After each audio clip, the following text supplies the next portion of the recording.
Selamat datang hadirin dan undangan dalam acara Kuliah Umum bersama Mas Ahaye.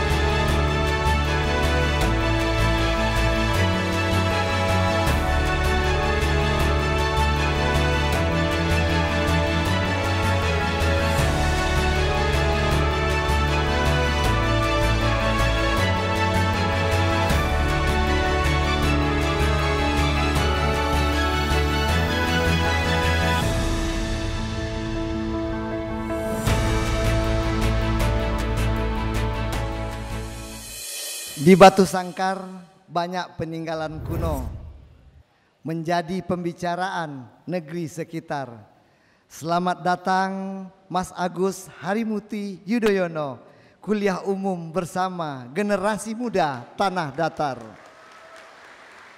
Melalui kuliah umum Mas Ahaye ini, yaitu tokoh muda bangsa, pagi ini bersama generasi muda dan mahasiswa Tanah Datar, siswa-siswi, ini adalah merupakan sedang bertransformasi ilmu kepada kita-kita semua. Tentunya kepada peserta agar dapat mengikuti kegiatan ini dengan baik dan semangat dalam menggali ilmu dari tokoh muda kita. Karena kesempatan seperti ini jarang terjadi. Jangan sampai kita lewatkan dalam meningkatkan kapasitas diri.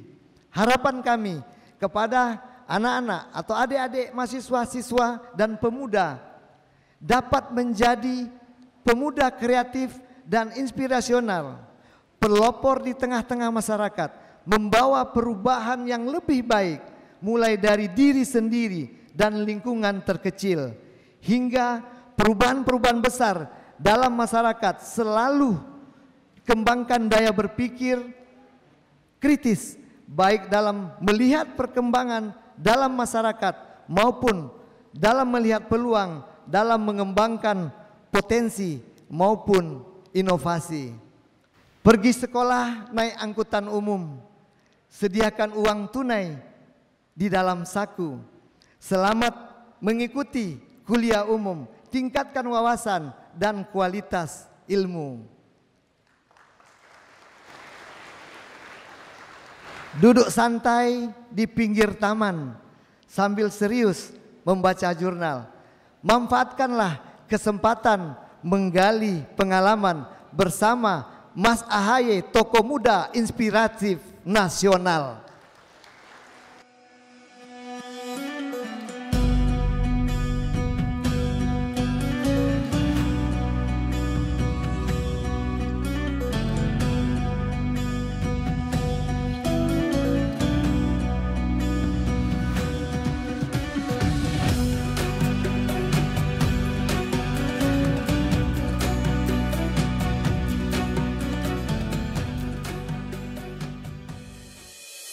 Assalamualaikum warahmatullahi wabarakatuh.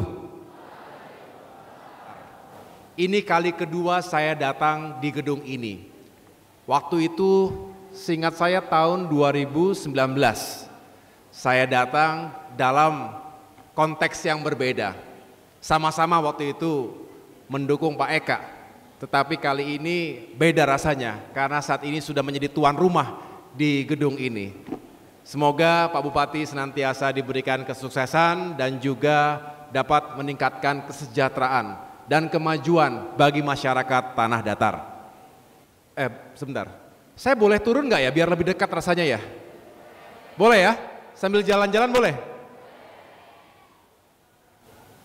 Jadi saya cerita sedikit bahwa 2 hari yang lalu saya tiba di Padang bersama dengan teman-teman dari Jakarta.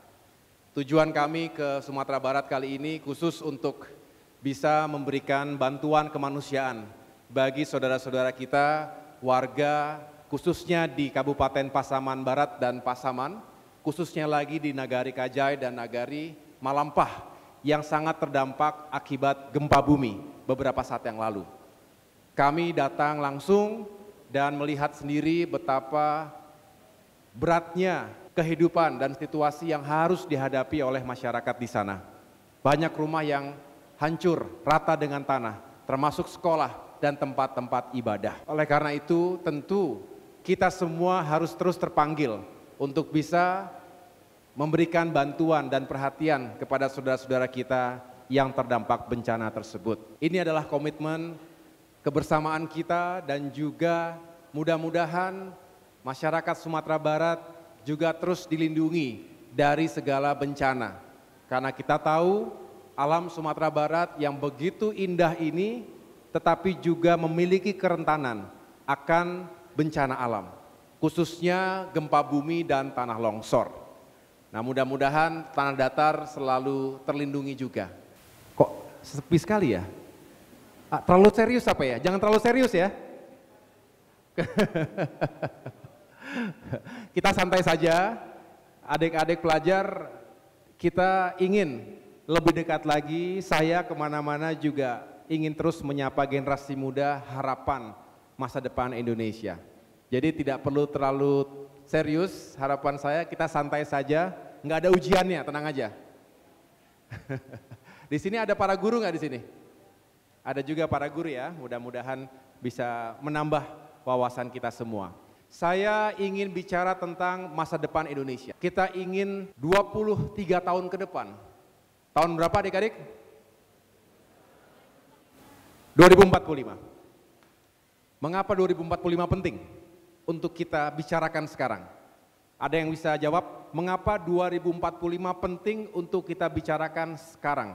Dan terus kita siapkan diri kita. Bahwasannya setiap zaman, setiap waktu, setiap generasi kita memiliki pemimpin-pemimpin yang baru dan tentunya kita membutuhkan jiwa yang inovatif, kreatif dan tentunya produktif. Karena kalau bukan kita, siapa lagi yang akan membangun Indonesia pada tahun 2045? Salam perjuangan, hidup rakyat Indonesia! 2045 tadi disampaikan oleh Mbak Cindy harus kita siapkan dengan baik dari sekarang. Kalau bukan kita siapa lagi? Lalu kenapa 2045?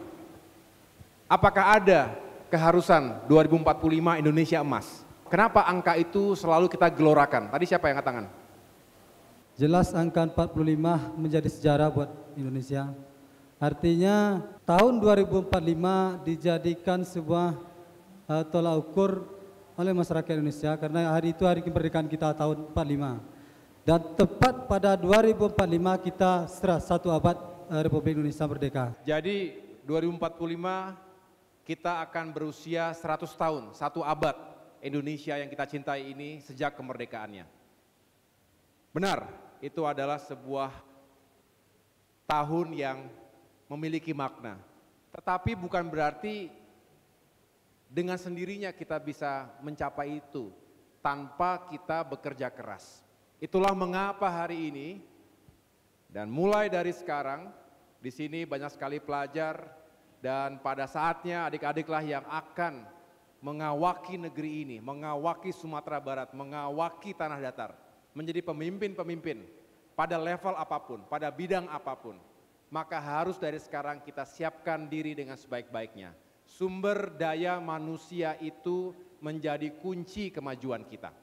Indonesia juga merupakan negara besar yang selalu hadapi berbagai tantangan keamanan dari dalam negeri maupun dari luar.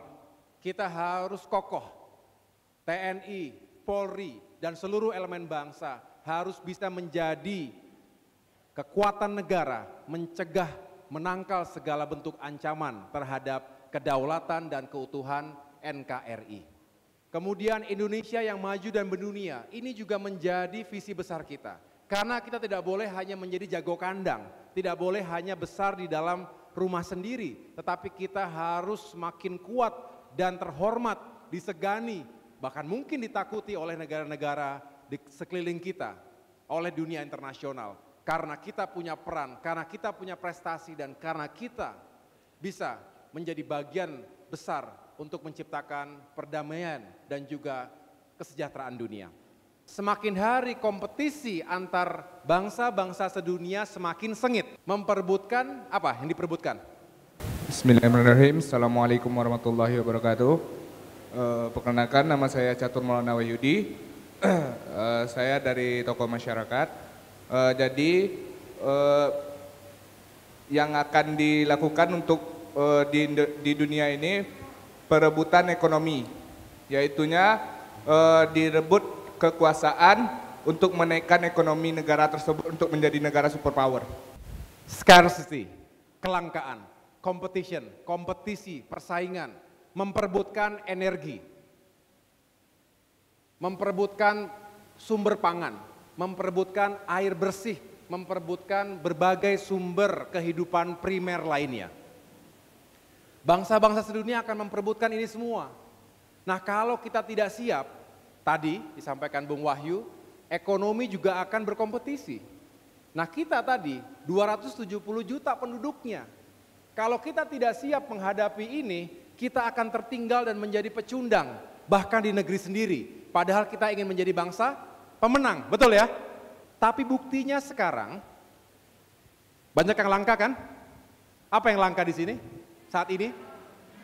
Minyak goreng, betul? Banyak lagi hal-hal bahan-bahan kebutuhan pokok yang juga dirasakan langka, harganya melonjak, melambung tinggi. Global warming, climate change, pemanasan global dan perubahan iklim. Ini juga terjadi dan kita tidak merasakan bahwa bumi kita makin lama makin panas. Kalau makin panas, tentunya produktivitas pertanian, perkebunan kita juga sangat terdampak. Dan ini berpengaruh tadi pada kebutuhan dasar manusia yaitu pangan. Belum lagi urusan yang lain karena perubahan iklim bisa menyebabkan bencana alam. Yang berikutnya adalah pandemi global yang kita hadapi hari-hari ini. Makanya masih pada pakai masker kita semua. Rata-rata kita semua juga masih khawatir apakah ini akan masih terus berlanjut. Karena kenyataannya pandemi juga terus bermutasi. Nah, mudah-mudahan kita bisa segera pulih dan bangkit dari pandemi yang berkepanjangan. Tetapi waspada, karena pandemi semacam ini juga mungkin terjadi di masa-masa mendatang. Kita harus punya kekuatan dan daya tahan. Di masa pandemi kita tahu banyak yang kehilangan pekerjaan, betul? Banyak yang di PHK dan dirumahkan, banyak yang kehilangan penghasilan, banyak yang akhirnya juga kesulitan untuk menghidupi keluarganya. Kemiskinan meningkat, ketimpangan juga terjadi. Yang kaya makin kaya ada di masa pandemi ini. Tetapi jauh lebih banyak yang miskin makin miskin, makin tertinggal di belakang. Ini adalah tantangan bangsa secara keseluruhan. Dan ini membutuhkan perhatian kita semua. Saat ini Indonesia yang kita cintai sedang tidak baik-baik saja. Apa buktinya? Ada sejumlah permasalahan kritis. Pertama, UMKM, usaha mikro kecil menengah, para pedagang kecil yang juga sangat terpukul dan masih terpukul akibat pandemi yang berkepanjangan. Pengangguran meningkat, kemiskinan meningkat, ketimpangan makin besar, makin lebar, minyak goreng langka, harga kedelai naik, dan lain-lain termasuk tadi, harga BBM, tarif dasar listrik, solar yang langka, dan lain-lain. Ini permasalahan yang harus kita cari solusinya. Dengan demikian kita berharap pemerintah dan semua elemen bangsa bersatu. Kita juga tahu bahwa ada tantangan bagi demokrasi kita. Saya pengen tanya sebelum bicara ini, apa itu demokrasi? Menurut saya demokrasi itu adalah kebebasan masyarakat dalam menyampaikan pendapatnya, terutama kepada pemimpin-pemimpin yang ada di Indonesia saat sekarang ini. Demokrasi itu di mana rakyat bisa berpendapat, bisa melakukan berinovasi dan berkreativitas.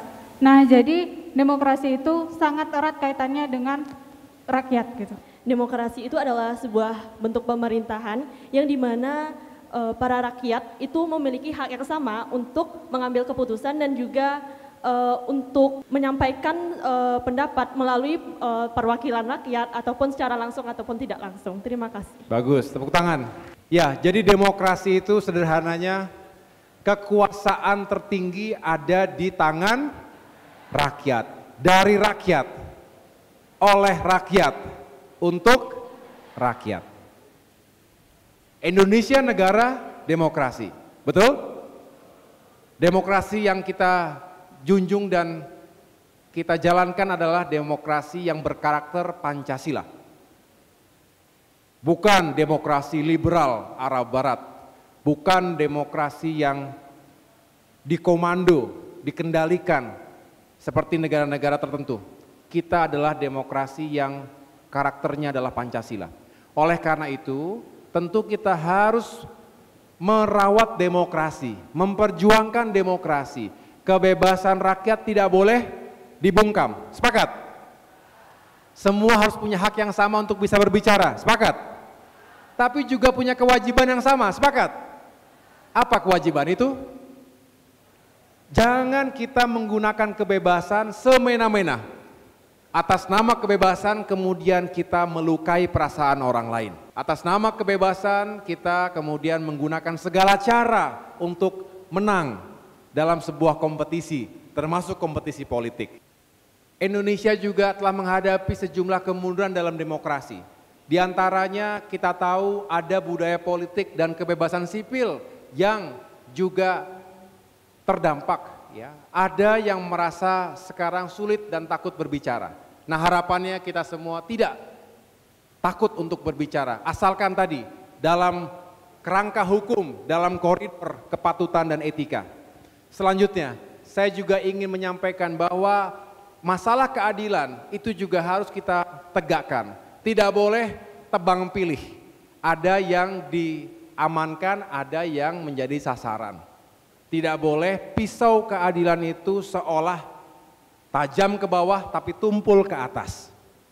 Adil itu milik semua, bukan hanya sebagian orang, bukan hanya mereka yang punya kekuasaan, bukan milik mereka yang punya uang saja, tapi keadilan milik semua.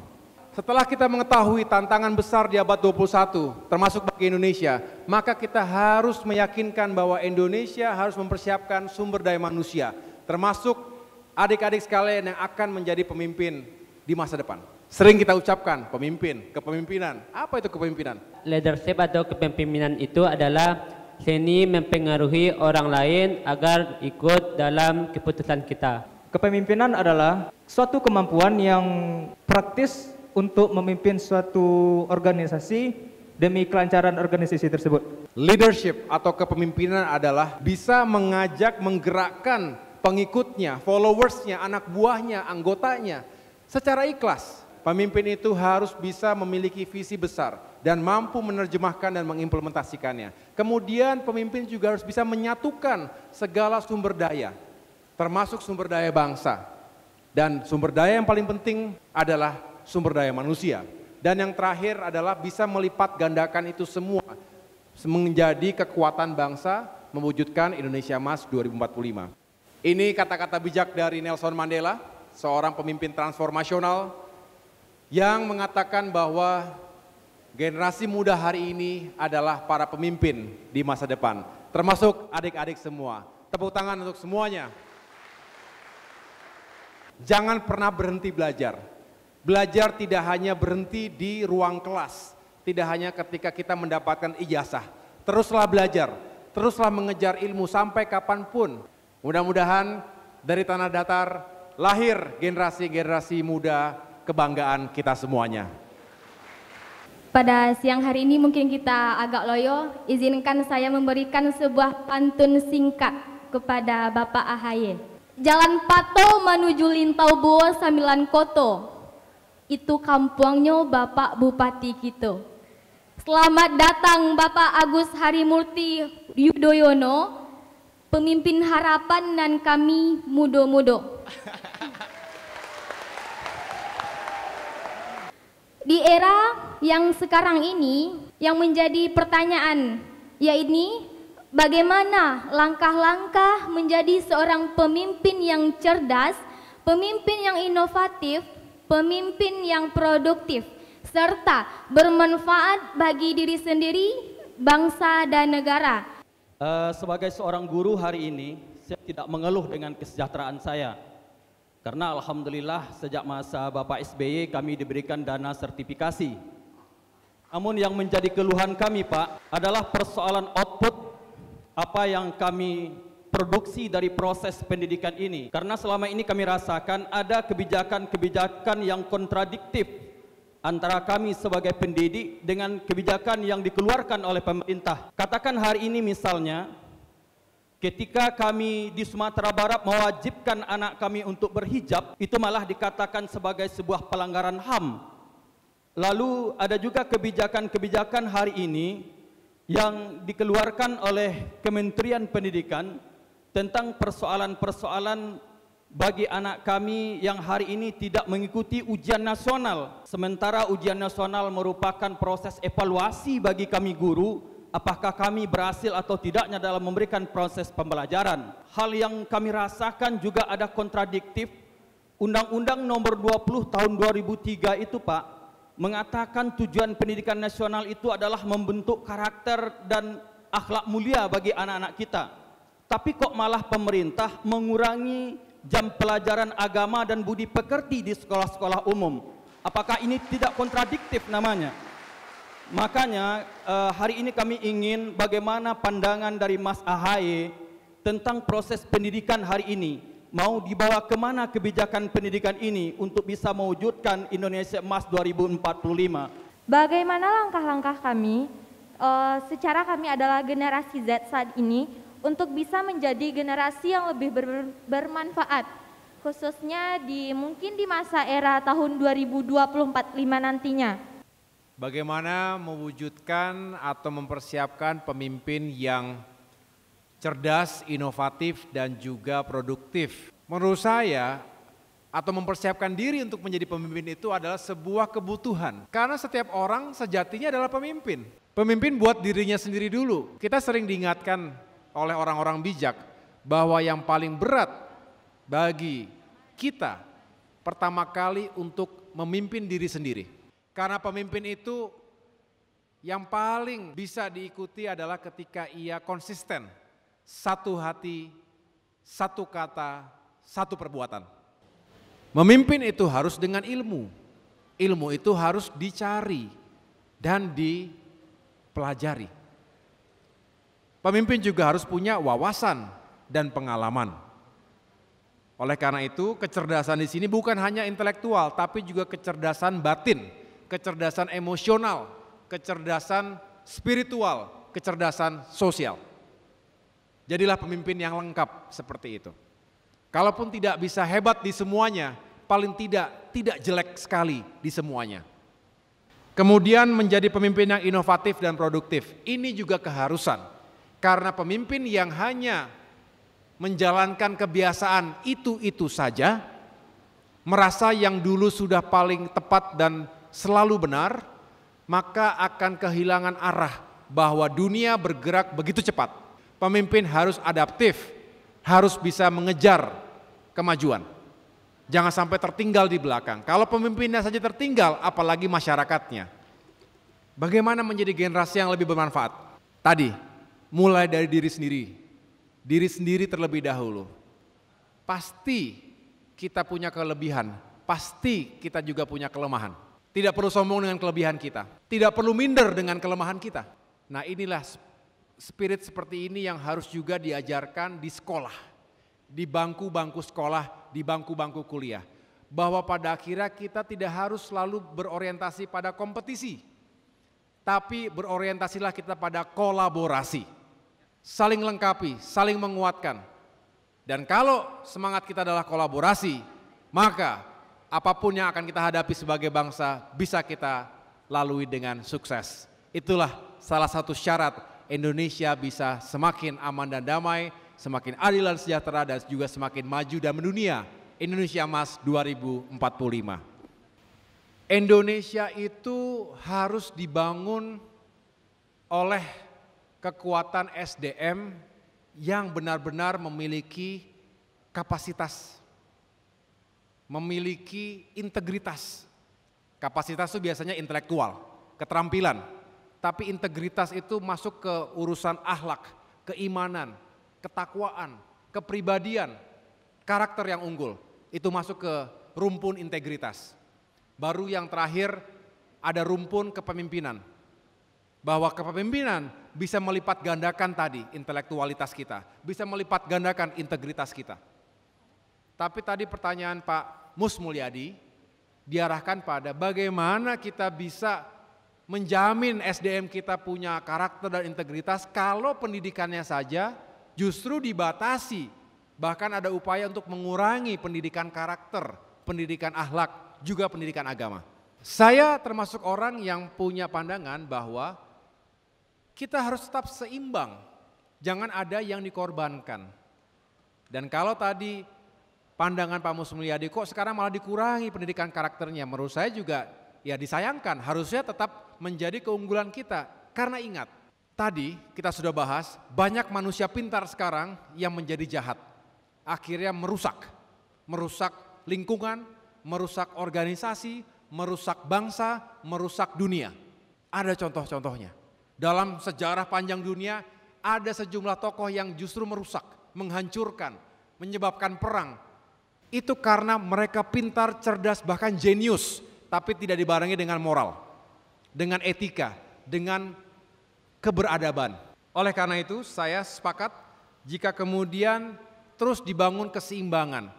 Dan bahkan dalam banyak hal kita merasakan lebih penting punya karakter dan kepribadian yang baik, yang unggul, yang religius dibandingkan dengan kapasitas intelektual yang tidak kuat akar karakternya tadi. Jadi kalau ke depan kita bisa terus berdiskusi seperti ini, mudah-mudahan elemen bangsa lain juga tergerak. Karena sejauh manapun kita merantau, sejauh manapun kita menimba ilmu, pada akhirnya kita harus punya keteguhan hati bahwa saya ini adalah orang atau kita semua adalah orang-orang yang berakhlak, berbudi luhur dan juga bermanfaat untuk diri, masyarakat, agama, bangsa dan negara. Sepakat semuanya ya? Teruslah menjadi bagian dalam perjuangan tadi menyuarakan itu semua Pak. Kami juga akan terus menyuarakan itu di pusat. Di tingkat nasional kami juga punya anggota-anggota dewan, kepala-kepala daerah yang juga ingin terus meyakinkan sesuai dengan konteks lokal, sesuai dengan kearifan lokalnya. Kalau masyarakat Minang, masyarakat Tanah Datar adalah masyarakat yang religius, kedepankan itu, prioritaskan itu. Tempat lain mungkin sedikit berbeda, hormati juga kearifan lokal yang ada, tanpa harus dibentur-benturkan, tanpa harus semuanya diseragamkan. Bukankah tadi berbeda-beda tetapi yang penting tujuan kita jelas dan bukan untuk keluar dari NKRI, keluar dari undang-undang, keluar dari konstitusi dan kemudian merontokkan nilai-nilai kebangsaan kita. Kalau tujuannya bukan itu, ya kita berikan ruang yang luas bagi masing-masing daerah, masing-masing keberagaman ini memiliki tempat yang baik. Jadi output pendidikan luas, tugas guru berat. Saya juga tidak merasa bahwa kemudian peran guru akan berkurang, tidak. Justru sebaliknya, makin penting peran guru. Ketika anak-anak kita, generasi muda kita bisa mendapatkan informasi apapun, filternya ada di para guru. Kalau guru-guru juga tetap memiliki ilmu, wawasan, dan tadi kebijaksanaan, saya yakin anak-anak kita tidak akan salah arah. Tidak akan terjebak dalam arus disinformasi. Tidak akan menjadi generasi yang merusak atau menjadi generasi yang masa depannya suram. Karena para guru, para dosen, para kiai, para ulama, para ustadz ustazah juga memiliki peran menjaga anak-anak kita, generasi muda kita menjadi generasi yang mulia dan berkualitas. Kalau tadi Pak Bupati dan banyak sudah menyampaikan pantun, saya juga boleh menutup dengan pantun, boleh ya? Tapi ini spontan, saya nggak menyiapkan ini. Jalan-jalan ke Tanah Datar, jangan lupa ke Batu Sangkar. Apalagi ya? Semoga iman dan ilmu kuat mengakar, mewujudkan masyarakat yang maju dan sejahtera di Sumbar.